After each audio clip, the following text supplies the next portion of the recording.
When you're trying to learn speaking any language, there's one key to success, and that's practice. General questions about yourself, your hobbies, what you do, your job. There are 21 vowels, but we use only 5. Press the bell icon and never miss a video from newsnumber.com.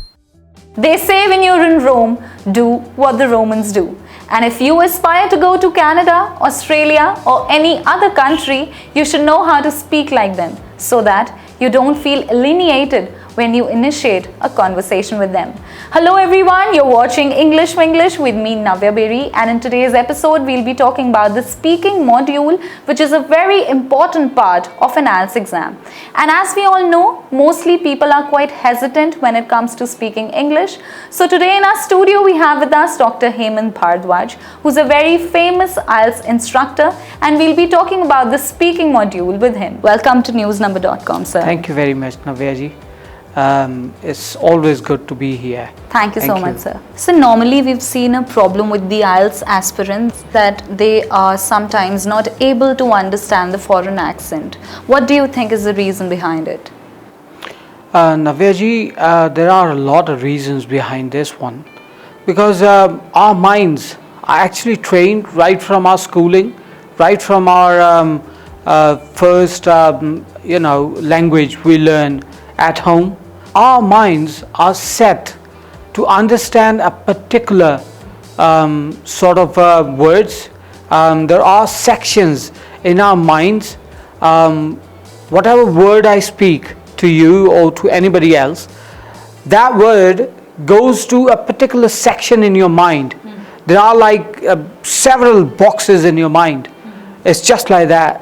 So whatever word you speak, or whatever word I hear, it goes into a particular box in your mind, and because of the variability, because of the differences in speaking words when it comes to English, how the foreigners do it, those words cannot find any section or any particular box in our mind.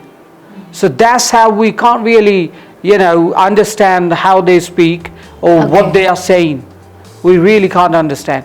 The same is applicable when we speak in our Hindi or Punjabi accent. Foreigners really can't get what we have just said.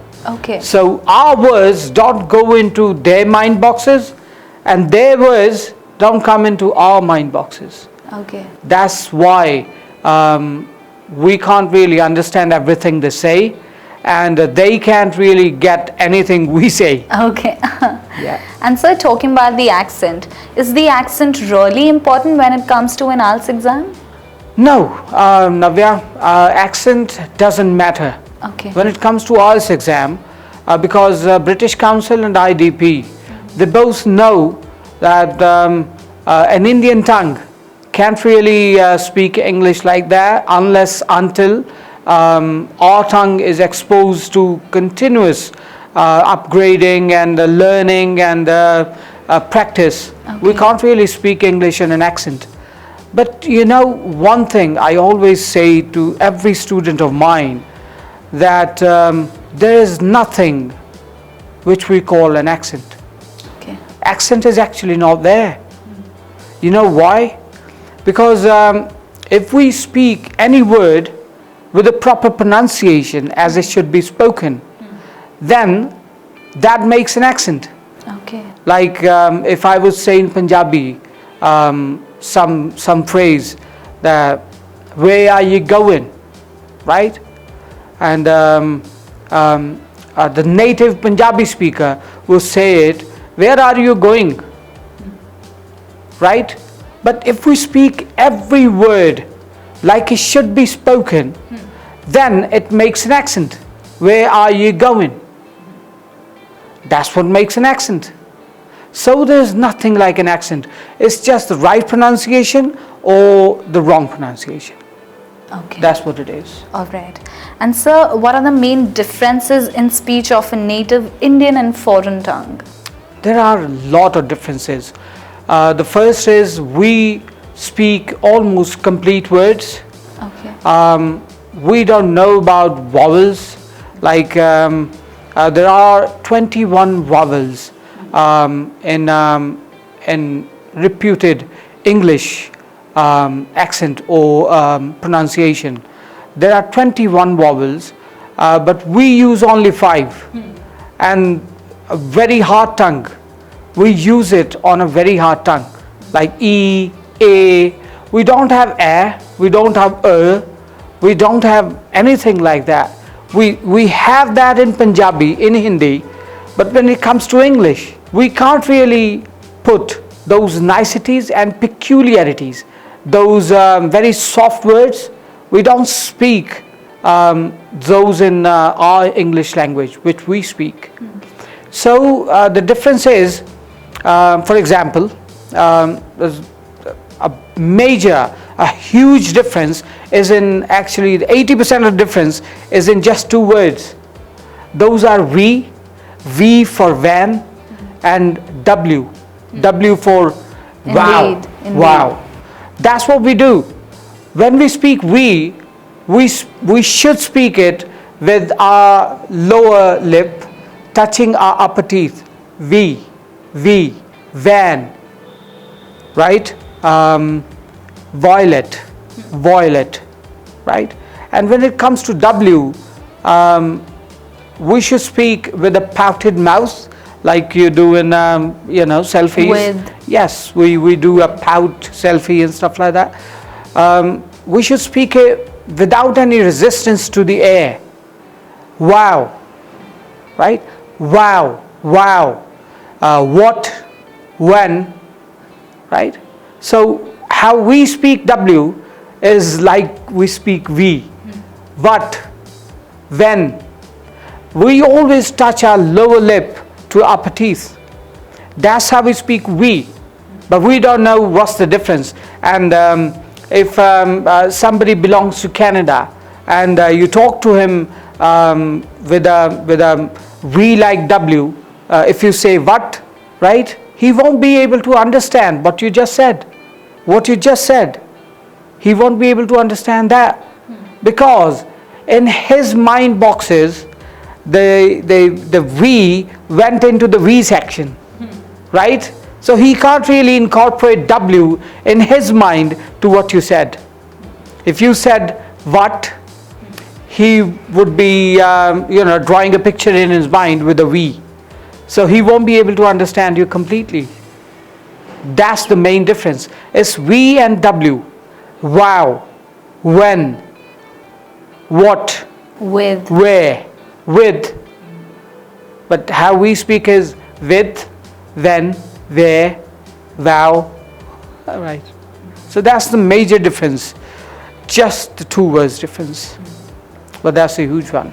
Yes, indeed. Sir, talking about the basic structure of a speaking test in an IELTS exam. So what is the basic structure of the test? Our speaking exam has 3 sections. Okay. The first section is an interview, Okay. which when you enter the room where it's going to be conducted, you always try to greet the interviewer Okay. or your speaking examiner. Okay. Then he's going to ask you some general questions about yourself, your hobbies, what you do, your job, or about your family, about your Okay. pets, whatever. Okay. Some general questions about yourself. Okay. And after that, the examiner is going to hand you out a cue card. Okay. It's going to be one page, one piece of paper. Okay.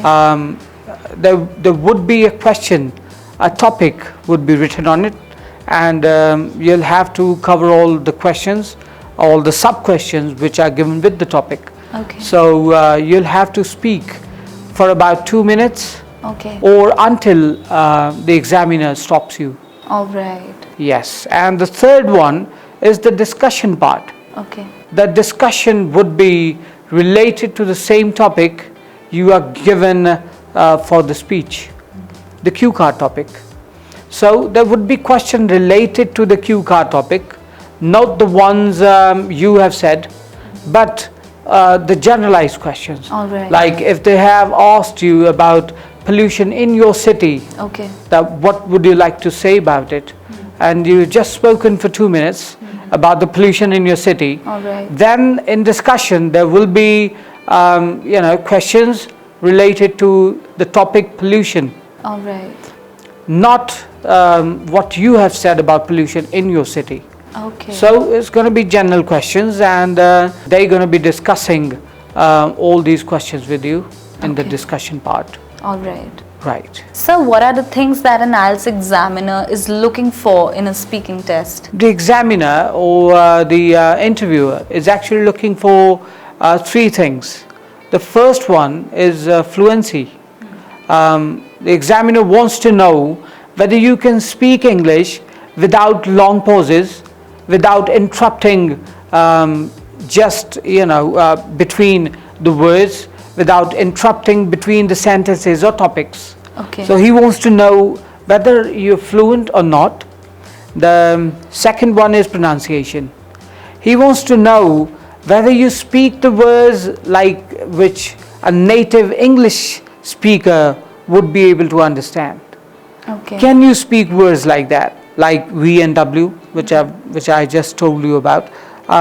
Your pronunciation matters a lot, because if you're speaking in a Hindi English accent, then anybody abroad, where in English speaking countries, won't be able to get it. So the pronunciation plays a very important part. And the examiner is looking to see how you pronounce a different variety of words. And the third one is vocabulary. He wants to know whether you know smart words. By smart words, I actually mean that if you want to limit the talk to a few words, would you be able to explain yourself? Like, he was a positive thinker, and he was an optimist. So there is a smart word. 2 words are explained in just a single word. So vocab plays a very important role. So he's looking for number 1, fluency, number 2, pronunciation, and number 3, vocabulary. And sir, I would like you to conclude this episode with some tips from your side for all the viewers who want to improve their speaking skills. There are quite a few tips, Navya, which I would like to suggest to our viewers. The first tip is, whenever you try to speak English, you'll have to imitate. You'll have to copy the pronunciation first.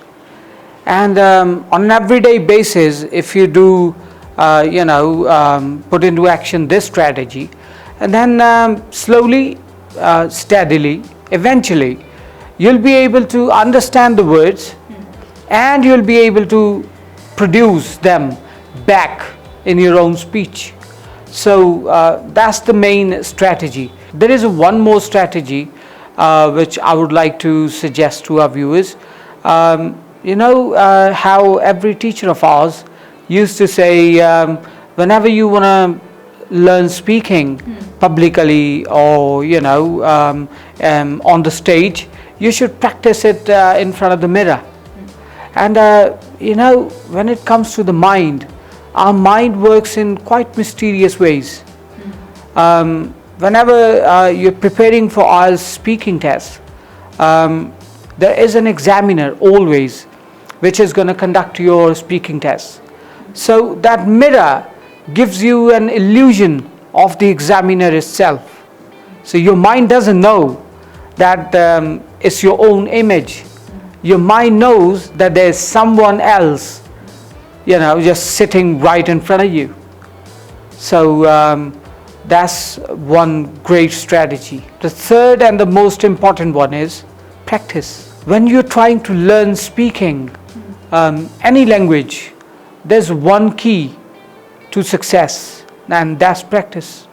Definitely. Whatever you speak on a day-to-day basis in your Punjabi or Hindi language or in whatever language you are, proficient in, you should always try to convert the same phrases, the same sentences in your mind to English.